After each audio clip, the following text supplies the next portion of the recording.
Dear friends, आज आगे चलते हैं और 3.4 एक्सरसाइज के क्वेश्चन नंबर 2 के फोर्थ पार्ट की बात करते हैं। आप सभी बुक ओपन कीजिए और इसमें दूसरे क्वेश्चन का फोर्थ पार्ट आप देखिए। मैं रीड कर रहा हूँ एक बार, लेकिन आप भी साथ साथ उसको देखते जाइए ताकि आपको समझने में जो है सहूलियत हो सके। ठीक है, तो क्वेश्चन आपके पास है मीना 2000 रुपये निकालने के लिए एक बैंक गई। उसने खजांची से 50 रुपये तथा 100 रुपये के नोट देने के लिए कहा। मीना ने कुल 25 नोट प्राप्त किए। ज्ञात कीजिए कि उसने 50 रुपये और 100 रुपये के कितने कितने नोट प्राप्त किए। तो देखिए, नॉर्मल सी बात बोलते हैं। माना कि आपने अपने पिताजी से 100 रुपये मांगे। आपने कहा पिताजी मुझे 100 रुपये चाहिए, लेकिन उस 100 रुपये में मुझे एक नोट 50 का चाहिए और मुझे 5 नोट जो है 10 के चाहिए। ऐसा नहीं कहते हैं, ऐसा कह लेते हैं कि आपने 100 रुपये अपने पिताजी से मांगे और आपने कहा कि मुझे आप जो है जो रुपये देंगे वो 50 और 10 के नोट में ही देंगे, और आप जो है मुझे कुल मिला के जो है 6 नोट देंगे। ठीक हो गया, यानी कि आपको जो रुपये मिलने हैं वह 50 और 10 के रुपये में मिलेंगे। या तो आप 50 का नोट मिलेगा या आपको जो 10 का नोट मिलेगा, लेकिन आपके पास जो कुल नोट होंगे, कुल नोट आपके पास 6 होने चाहिए। तो आपके पिताजी क्या करेंगे? आपके पिताजी आपको 50 रुपये का एक नोट देंगे और 10 रुपये के आपको जो है 5 नोट देंगे। 50 का एक नोट देंगे तो 85 का 50 रुपये ये मिल गए आपको, और 10 रुपये का 5 नोट देंगे तो 10 पंचे 50, यानी कुल मिला के आपको कितने रुपये मिल जाएंगे? 100 रुपये मिल जाएंगे। तो ऐसा ही कुछ सिस्टम जो है यहाँ पर होने वाला है। ठीक है, यहाँ पर जो सिस्टम होने वाला है वह ये है कि जो मीना है, मीना जो है 2000 रुपये निकालने के लिए बैंक गई। कुल कितने रुपये निकाल रही है? वो 2000 रुपये निकाल रही है। अब जब वो 2000 रुपये निकाल रही है तो क्या होना है? खजांची मतलब क्या होता है? खजांची मतलब होता है कैशियर।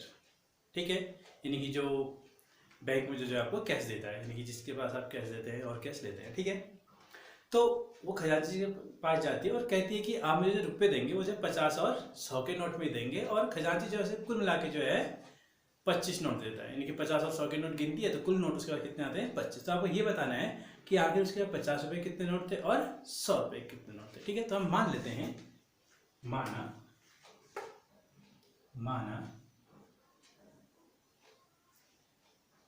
50 रुपये के नोटों की संख्या,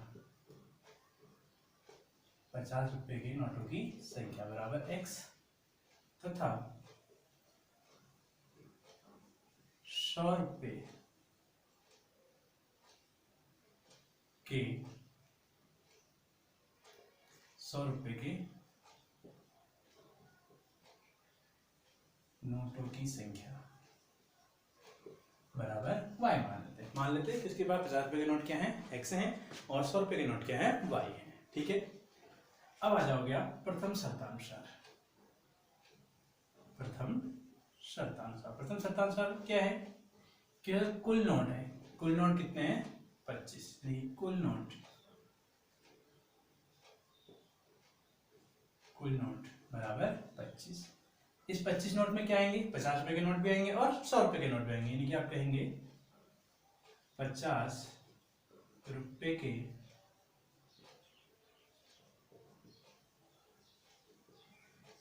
नोटों की संख्या धन 100 रुपए के नोटों की संख्या।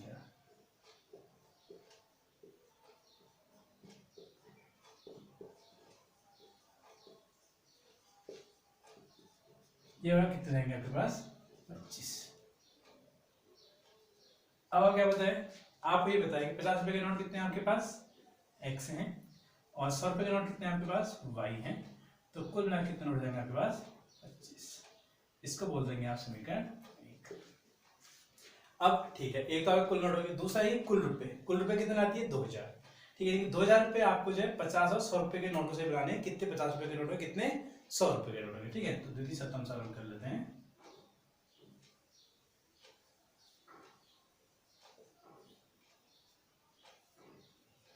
द्वितीय शर्तानुसार, एक मिनट,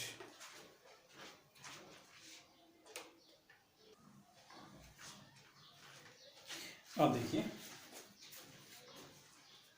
द्वितीय शताब्दी में आपके पास क्या है, द्वितीय शताब्दी में आपके पास है कुल नोट या कुल रुपए, कुल रुपए राउंड कितने आपके पास 2000। ये 2000 रुपए कैसे होंगे आपके पास, ये 2000 रुपए आपके पास जो है 50 रुपए और 100 रुपए के नोटों से बने होंगे। ठीक है, कैसे बने होंगे, 50 रुपए और 100 रुपए के नोट। तो आप क्या कहेंगे, आप ये कहेंगे कि 50 रुपए के नोटों से प्राप्त रुपए और धन 100 रुपए के नोटों से प्राप्त रुपए। ठीक है, अब अगर मैं कहूं कि सपोज आपके पास जो है 50 रुपए के 2 नोट है, 50 रुपए कितने नोट है, 2 नोट है, तो आपके पास कुल कितने रुपए बन जाएंगे, 100 बन जाएंगे। ठीक है, ऐसे ही आपसे मैंने कहा कि 100 रुपए के 4 नोट है, तो कुल रुपए कितने बन जाएंगे आपके पास, 400 बन जाएंगे। ठीक है, अब हम क्या कह चुके हैं, हमें कह चुके हैं कि जो 50 रुपए के नोट है वो कितने हैं, x हैं, और 100 रुपए का जो नोट है वो जो है कितने हैं, y है। तो अगर 50 रुपए के नोट को हम x से गुणा करें और 100 रुपए के नोट को हम y से गुणा करें, तो कुल मिला के हमारे कितने रुपए बनने चाहिए, तो कुल मिला के हमारे पास जो है 2000 रुपए बनने चाहिए। ठीक है, तो क्या लिखेंगे, हम लिखेंगे 50 रुपए के नोटों से प्राप्त धन 100 रुपए के नोटों से। लाइट चलेगी, आपको दिखा, थोड़ा ध्यान दीजिएगा दिखने में। धन 100 रुपए के नोटों से प्राप्त रुपए, यह कितने जाएंगे आपके पास, रुपए कुल कितने होंगे आपके पास, 2000। ठीक हो गया। अब 50 रुपए के नोट से कितने रुपए प्राप्त होंगे, 50 गुणा 50 रुपए के नोटों की संख्या, धन यहां से कितने जाएंगे, 100 गुणा y बराबर 2000। नीचे आपके पास क्या हो जाएगा, 50x प्लस 100y बराबर 2000। अब आप चाहें तो यहाँ से 50 कॉमन ले लीजिए, तो 50 आपने वहीं लिया, तो x बचा प्लस ये आपके पास 2y हो गया बराबर ये 2000। अब क्या करेंगे, इस 50 से आप इस 2000 काट दें, कितना कटेगा ये 40 बार। तो आपके पास इक्वेशन क्या आ जाएगी, ये इक्वेशन आपके बन के आ जाएगी x प्लस 2y बराबर 40। ये होगी समीकरण 2। अब आप क्या करेंगे, अब आपने जो है ये समीकरण 1 आपके पास है, ये समीकरण 2 आपके पास है, दोनों को आपने हल करना है, x और y के मान आपने निकाल लेने हैं और फिर आपने चेक भी करना है। सपोज आपके पास, मैं कहता हूँ कि x के 5, x बराबर आपके पास 5 आता है सपोज, और y बराबर आपके पास 6 आता है। ठीक है, तो आप क्या करेंगे, आप कुल रुपए चेक कर लेंगे, यानी कि अगर x क्या आपके पास 50 रुपए के नोटों की संख्या है, तो x अगर 5 आया है तो कुल रुपए कितने बन जाएंगे, 50 गुणा 5 यानी कि 250 रुपए। और अगर y का मान 6 आया है तो y किसका मान है, 100 रुपए के नोटों की संख्या, तो कुल रुपए कितने जाएंगे, 100 गुणा 6 बराबर 600। तो अब आप इनको जोड़ेंगे तो कुल मिला के आपके पास है 1500 रुपये। यहाँ पर तो नहीं, यहाँ पर 750 आएगा, लेकिन आपके पास ये x और y के ऐसे मान आएंगे कि अगर आप उससे कुल रुपए निकालेंगे तो वो आपके पास 2000 ही आना चाहिए। ठीक है, अब आप जो इसका 5वां पार्ट देखिए।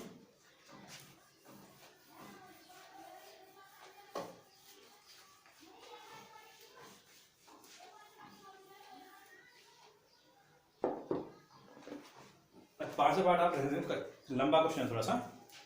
तो ये कह रहे हैं किराए पर पुस्तकें देने वाले किसी पुस्तकालय का प्रथम 3 दिनों का एक नियत किराया है तथा उसके बाद प्रत्येक अतिरिक्त दिन का अलग किराया है।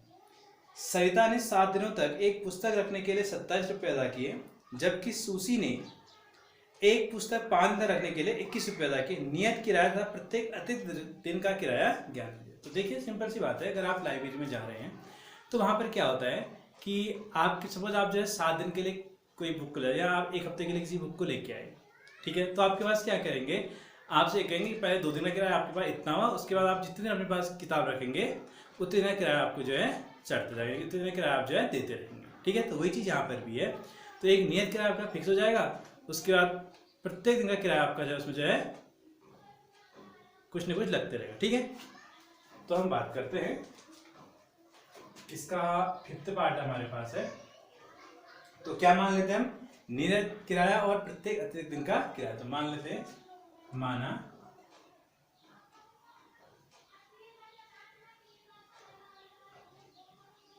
नियत किराया बराबर x रुपये तथा प्रत्येक अतिरिक्त दिन का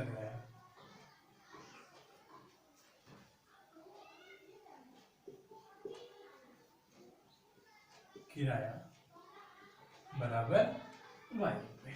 ठीक हो गया। अब आ जाएंगे प्रथम शर्तानुसार। प्रथम शर्तानुसार आप क्या कहेंगे? प्रथम शर्तानुसार आपके पास है सरिता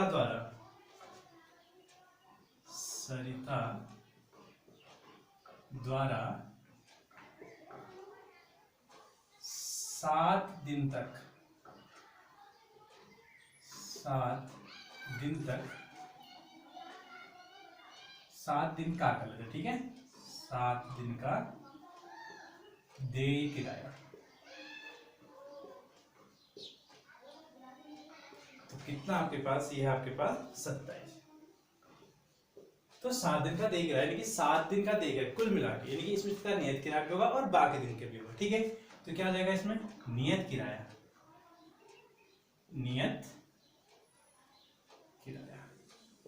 ये नियत किराया आपके पास कितने दिन का पड़ना है?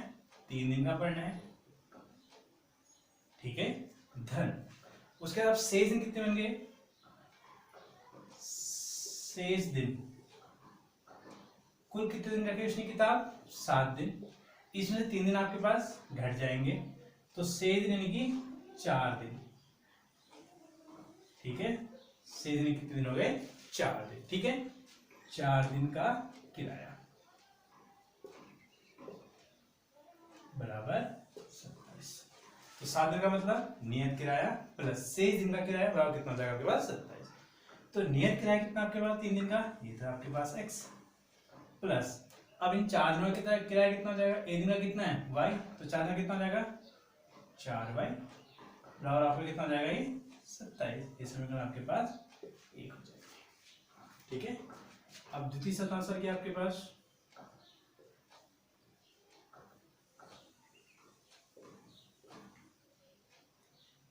द्वितीय शर्तानुसार क्या है?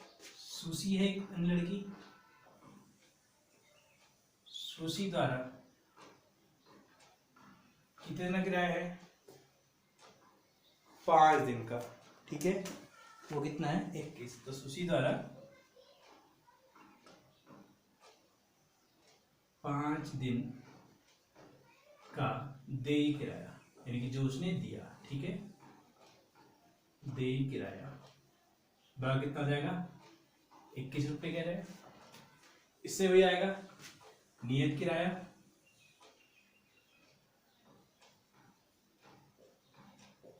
कितने दिन का आएगा? वही 3 दिन का आएगा। 3 दिन धन शेष दिन का किराया, शेष दिन कितने बच गए? शेष दिन कुल 5 थे, 3 दिन का नियत किराया होगा तो शेष कितने बचे? 2 दिन। शेष दिन का किराया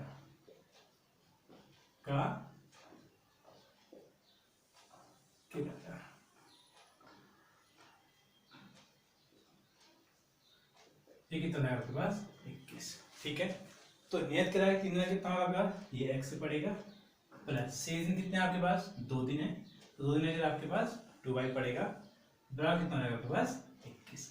अब आप क्या करेंगे? ये आपका समीकरण 2 हो जाएगी। आप इन दोनों को हल करेंगे, x और y के मान निकालेंगे, तो जो x का मान आएगा वो आपके पास नियत किराया हो जाएगा, जो आपके पास y का मान आएगा वो आपके पास जो है अतिरिक्त दिन का किराया हो जाएगा। समीकरण हल करनी है आपको, सारी आनी चाहिए। ठीक है, तो 2 विधियां आपके पास होगी, प्रतिस्थापन विधि और विलोपन विधि। अब हम बात करते हैं आपकी वज्रगुणन विधि की। ठीक है, तीसरी विधि है हमारी, इसका इंट्रो पार्ट आप देख लीजिए आज। कल आपको जो है ये एक्सरसाइज हमारे पास होगी 3.5। कल आपको 3.5 एक्सरसाइज कराएंगे, ठीक है। अभी आप जो 3.5 है उसकी बेसिक देख लीजिए, ठीक है। ये है हमारे पास वज्र गुणन विधि, तीसरी विधि पढ़ रहे हैं हम, वज्र गुणन विधि यानी क्रॉस मल्टीप्लिकेशन मेथड, ठीक है।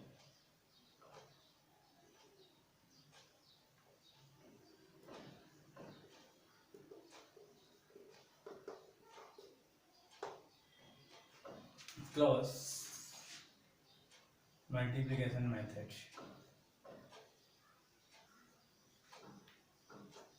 ठीक। अब इस पर हम क्या करेंगे, काफी आसान सी मेथड है ये। मान लेते हैं, माना रैखिक समीकरण, रैखिक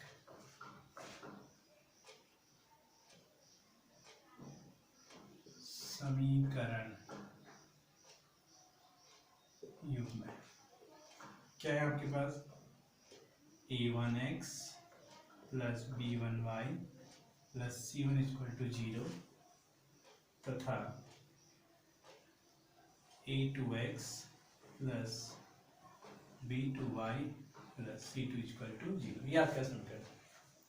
अब आप जो है वज्रगुणन विधि से इनको कैसे हल करते हैं, तो जब वज्रगुणन विधि से इनको हम हल करते हैं तो वज्रगुणन विधि में हमारे पास जो x आता है, x के अपॉन हम लिखते हैं, इसको छोड़ देते हैं, बाकी इनके कोफिशिएंट x के बाद क्या आता है ये आएंगे, यानी कि अब आप x और y इनको थोड़े के लिए भूल जाइए, तो x अपॉन में आप लिखेंगे x के साथ जो गुणांक है इनको छोड़ देंगे, बाकी जो यानी कि b1 b2 और c1 c2,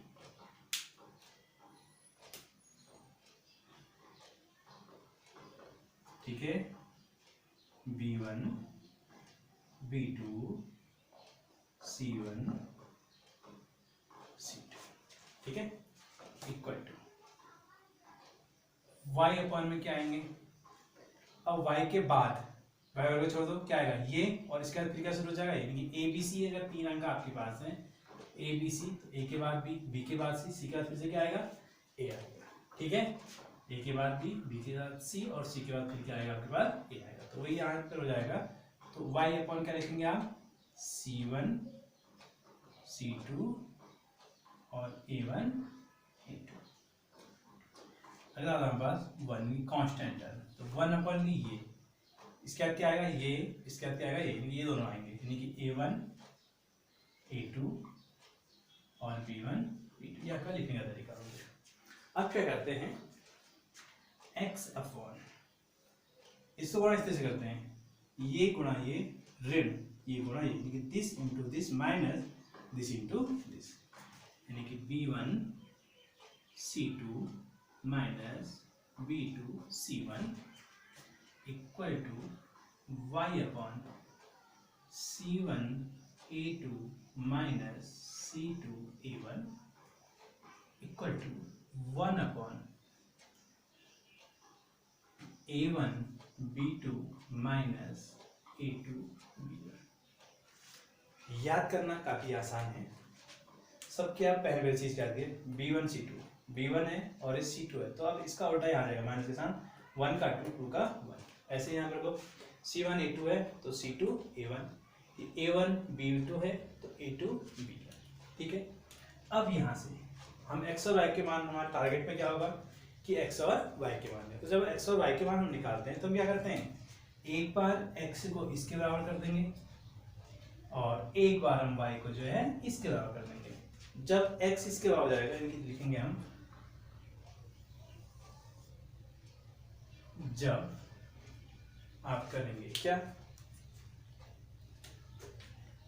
x upon x नीचे कौन सी चीज है b1 c2 का कितना याद कीजिए minus b2 c1 equal to 1 upon क्या है आपके पास a1 b2, तो माइनस के साथ क्या आएगा 1 का 2 2 का 1, तो यहाँ से आपके पास x इक्वल टू क्या बन जाएगा आपके पास, ऐसे जब फॉर्मूला बन के आएगा आपके पास सिंपली क्या बन जाएगा, इसको आप यहाँ पे रखेंगे, क्रॉस मल्टीप्लाई करेंगे, इसको से डाल दीजिए तो क्या रहेगा आपके पास b1c2 minus b2c1 upon a1b2 minus a2। याद भी जाना चाहिए आपको b1c2, बस इतना याद करो, b1c2 माइनस लगाओगे 1 का 2, 2 का 1 अपॉन a1b2 माइनस a2b1 तथा जब y वाले को आप लिखोगे यानी कि y अपॉन क्या है आपके पास c1 a2 माइनस 1 का 2 यानी कि c2 a1 हो जाएगा इक्वल टू 1 अपॉन ये चीज आएगी a1 b2 minus a2 b1। अब वही इसको मल्टीप्लाई करोगे, इधर डाल दोगे तो y इक्वल टू आपको मिलेगा c1 a2 minus c2 a1 upon a1 b2 minus a2। तो ये आपके पास जो है क्या है, बीजगणित है। ठीक है, तो इस अब आप चाहें तो यहाँ पर से इसको भी तैयार कर सकते हैं, यहाँ से भी आप इसको हल कर सकते हैं, और आप चाहें तो डायरेक्टली आप फॉर्मूला याद रख लें तो उसमें आप अप्लाई कर दें तो भी आपका आंसर जो है आ जाएगा। ठीक है, ये थी हमारे पास बीजगणित। ठीक है, एक क्वेश्चन लेके मैं इसमें आपको बताता हूँ कि आप कैसे हल करेंगे इनको। ठीक है, ये दोनों फॉर्मूले आपके पास हो गए। ठीक, आप जो है इसमें क्या याद करेंगे, आप जो इस चीज़ को ध्यान में रखिएगा, ये वाली चीज़ जो हमने बनाई इसको भी आप दिमाग पे रखिए ये। ठीक है, ये फॉर्मूला जो आपके पास है इसको भी आप दिमाग पे रखिए और ये। ठीक, अब जो है एक क्वेश्चन में ले लेता हूँ आपके लिए और फिर आप जो है इसका पहला क्वेश्चन आप जो है कर लेंगे आसानी से। तो देखिए मैं कोई भी दो समीकरण ले लेता हूँ, मैं जो बनाई अभी लास्ट में जो बनाई थी वही समीकरण ले लेता हूँ मैं। ठीक है, अभी लास्ट में आपके पास समीकरण आई थी, एक तो आपके पास आई थी x plus 4y equal to 27 और ये आपके पास आई थी x plus 2y equal to 21। ये दो समीकरण आपके पास थी, इनको आप जो है बीजगणित हल करेंगे। पहला काम तो आप क्या करेंगे, पहला काम तो आप ये करेंगे कि इन समीकरणों में जो भी आपके अचर पर इस साइड सबको इधर साइड ले आओगे और इक्वल टू जीरो मान लोगे, मतलब इन सबको जो आप इक्वल जीरो के फॉर्म में लिख लोगे, यानी कि यह हो जाएगा x plus 4y minus 27 equal to zero. और इस इक्वेशन में क्या करोगे आप, x plus 2y equal to minus 21 equal to zero. अब आप क्या लिखेंगे, अब आप लिखेंगे दी गई समीकरण युग्मों की तुलना a1x plus b1y plus c equal to zero था a2x plus b2y plus c2 equal to zero से करने पर। ठीक है, तो हम यहीं पर जो है a1 b1 c1 a2 b2 से निकाल लेते हैं। करने पर आप लिखेंगे a1 का मान coefficient of x in first equation 1, b1 y का मान कोफिशिएंट कितना है 4 है, और अचर पद c1 कितना है यहाँ पर को माइनस का 27, और a2 कितना है दूसरे समीकरण में x का मान कितना है 1, b2 कितना आपके पास 2 और c2 कितना आपके पास माइनस के साथ 20, ये आपके पास है। ठीक है, अब आपको क्या करना है, अब आपको हल करना है इनको बीजगणित से। ठीक है, अब जब बीजगणित से आप हल करेंगे तो देखिए जो हमने ये स्ट्रक्चर बनाया था इसी तरह से देखना है। ठीक है, देखो इस तरीके से देखिए क्या करेंगे, x अपॉन b1 b2 का मान कितना है 4, b2 का मान कितना है 2, c1 का मान कितना है माइनस 27, साइन का आपने ध्यान बहुत अच्छे से रखना है, और c2 का मान कितना 20। ठीक है, x अपॉन b1 की जगह 4, b2 की जगह 2, c1 की जगह माइनस 27, c2 की जगह माइनस 20 आपने निकाल रखा है सारा। ठीक है, इक्वल टू y अपॉन, अब क्या करेंगे आप y अपॉन c1 c2 कितना है माइनस 27 माइनस 21, a1 कितना है 1, A2 भी कितना है 1, ठीक है, इक्वल टू 1 अपॉन, अब आप क्या करो 1 अपॉन होता है ये क्या है A1 A2 1 1 B1 B2 4 N2, ठीक हो गया। अब आप क्या करेंगे इसके बाद, अब आप जो है जब इनको हल करेंगे, देखिए काफी आसान है, इतना आपको रखना है, इतना आपने लिख लिया, A1 B1 C1 क्या है A2 सब आपको पता है, तो आपके पास x अपॉन कितना मिलेगा, आपको क्या करना है, ये गुणा ये माइनस इनको गुणा करना है, इसको गुणा करोगे नियर कितना जाएगा, ये 4 गुणा -21 लिखेंगे आप, माइनस आएगा बीच में, और 2 गुणा -27 लिखेंगे आप इस तरीके से, तो माइनस है इसलिए ब्रैकेट लगा दो, ठीक है, इक्वल टू y अपॉन, यहाँ पर वही काम होगा, इसको इससे गुणा करोगे, यानी कि 1 गुणा -27 माइनस 1 गुणा -21 इक्वल टू 1 अपॉन ये 2 गुणा 1 ऋण 1 गुणा 4। अब हल कर लेते हैं, क्या हो जाएगा x अपॉन 1 की जगह कितना होता है 84 होता है, और यहाँ पे माइनस का 84 हो जाएगा ये, ठीक है, माइनस और ये माइनस, तो माइनस माइनस क्या हो जाएगा, ये प्लस हो जाएगा, और 27 में कितना होता है 54 होता है, इक्वल टू y अपॉन, देखो प्लस माइनस -27 और minus minus plus 21 equal to 1 upon 2 1 जा 2 माइनस 4 1 जा 4। अब देखिए, अब यहाँ पर हल कर लेते हैं, x अपॉन कितना बचेगा, इसको हल कर लो, -84 प्लस इतना 4 में से 4 0, 8 में से 5 3 और माइनस के साथ equal to y upon -27 plus 21 कितना हो जाएंगे, माइनस के 6 हो जाएंगे, इक्वल टू कितना हो जाएगा 1 अपॉन 2 माइनस 4 कितना माइनस का 2, ठीक। अब क्या करेंगे आप, अब कुछ नहीं करना है आपने, अब आप जो है एक बार इसको इसके बराबर कर दोगे, एक बार इसको इसके बराबर, आप लिखेंगे आप जब x upon -30 equal to 1 upon -2, तो ये यहाँ से जाएगा, तो तब आपके पास x कितना हो जाएगा, x आपके पास हो जाएगा -30 ऊपर आएगा, और ये -2 अपनी जगह पे रहेगा, तो x कितना आएगा आपके पास 15, x कितना आपके पास 15, ठीक है, x आपका कितना आ गया 15 आ गया, ठीक है। अच्छा, इसके बाद आपके पास जो है x 15 है आपके पास, अब y के लिए क्या करेंगे, ऐसे इनको भी करेंगे, तो y के लिए यहाँ पर कर देता हूँ मैं, ठीक है, तथा आप लिखेंगे जब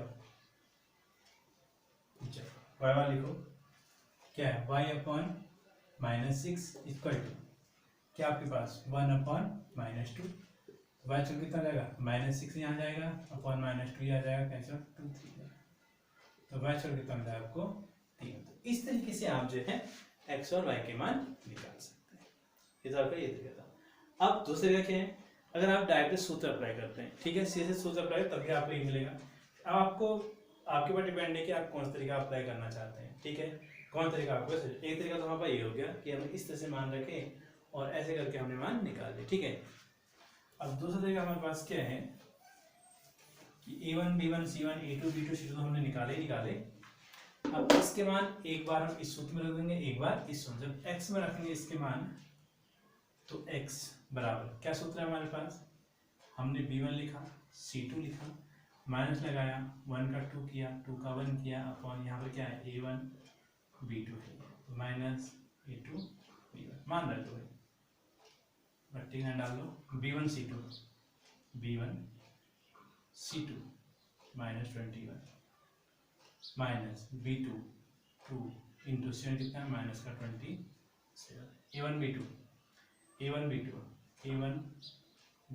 माइनस A2 B1 कितना हो गया माइनस का 84, और माइनस माइनस प्लस हो जाएगा ये 54 अपॉन 2 -4, कितना हो जाएगा ये हो जाएगा -30 अपॉन -2, तो माइनस से कितना आ गया ये 100, यानी कि x का मान तो आपको मिल गया 100। ठीक है, अब y के मान के लिए क्या करोगे, y के मान के ये फॉर्मूला आपके पास है, इसमें आप लगा दोगे तो y इक्वल टू क्या मिलेगा आपको, देखो C1 -27, A2 कितना आपके पास 1 है, माइनस C2 कितना आपके पास -21, यहाँ से A1 का मान कितना है 1 है, होल अपॉन, अब देखो A1 B2 minus A2 B1, A1 B2 minus A2 B1 अभी आपने निकाल रखा है, इसके लिए कितने डायरेक्ट आप यहाँ पर जो कितना रखा -2 आ रखा था, डायरेक्ट यहाँ पर माइनस, आपको बार बार निकालिए, इसमें जरूरत नहीं, ठीक है। -2 एक बार यहाँ निकल गया है, यहाँ आपके पास पता है -2 है, तो -2 आप यहाँ पर रख दो, तो कितना आपके पास आएगा -27 माइनस प्लस का आपके पास 21 हो जाएगा, होल अपॉन -2, तो इसको सॉल्व करेंगे आप, कितना हो जाएगा ये -27 प्लस 21 यानी कि -6 अपॉन -2, तो माइनस से माइनस करेंगे 2 3 6, कितना है मान के बाद, यानी कि आपका क्या हुआ y पर कितना निकल के आ गया। तो चाहे आपने पहला तरीके से निकाला हो, चाहे आपने डायरेक्ट सूत्र आगे निकाला, तो आपके पास मान जो है वही है। इसलिए आपको जो तरीका सही लगता है आप उससे करते, आई होप कि आपको जो ये तरीका सही लगना चाहिए, आप डायरेक्ट सूत्र याद रखें, सूत्र याद करना भी आपके लिए आसान है, B1 C2, अगर सूत्र याद करने दिक्कत हो तो आप पहला तरीका अपनाएं, ठीक है, x upon B1 B2 C1 C2 y upon C1 C2 A1 A2 and 1 upon A1 A2 B1 B2। अगर वो दिक्कत कर रहा है तो आप सीधे इसको याद करें, B1 C2 बीच में माइनस आएगा, 1 का 2 2 का 1 upon A1 B2 minus A2 B1, ये दोनों में सेम आना है, हर जो है दोनों में सेम, यानी कि डिनोमिनेटर को आपको याद करने में प्रॉब्लम नहीं है। A1 B2 minus A2 B1, A1 B2 minus A2 B1, मान भी आपको एक बार निकालना है, दूसरा निकालने की आपको जरूरत नहीं है, दूसरी बार वही मान आप रख दो, ठीक है। और C1 A2 माइनस C2, ठीक है। इस तरीके से आपके पास जो है, जो तीसरी हमारे पास मेथड थी वर्गीकरण विधि, इसका जो कंसेप्ट था, जो बेसिक था, वो आपका क्लियर हो, कैसे हम इसमें जो है x और y के मान हम कैसे निकालते हैं। तो आपके पास प्रतिस्थापन विधि हो चुकी है, आपकी विलोपन विधि हो चुकी है, और आपकी प्रतिस्थापन विधि भी आपके पास होगी। अब पेपर में जब हमारा क्वेश्चन आता है और हमसे किसी पर्टिकुलर मेथड से करने के लिए पूछता है, तो हमें वही मेथड यूज करनी पड़ेगी। अन्यथा अगर आपसे किसी पर्टिकुलर मेथड के बारे में नहीं कहा जा रहा है कि विलोपन विधि से हल करो या प्रतिस्थापन विधि से हल करो, नहीं कहा जा रहा है, तो ऑन दैट केस आप जो मेथड आपको आती है, आप उस मेथड से उस समीकरण को जो है हल कर सकते हैं। लेकिन आपके आंसर सही आ रहे हैं गलत आ रहे हैं, इसको चेक करने का भी आपको तरीका बता रखा है कि जो समीकरण आपके पास है, आप उस समीकरण में x और y के मान निकालिए, अगर वो सेटिस्फाइड हो जाती है इट मीन आपके आंसर सही है, अगर नहीं आ रहा है सही तो आप उसको जो है फिर से चेक कर लो, ठीक है। इसके बाद जो है 3.x हम कल से बनाएंगे।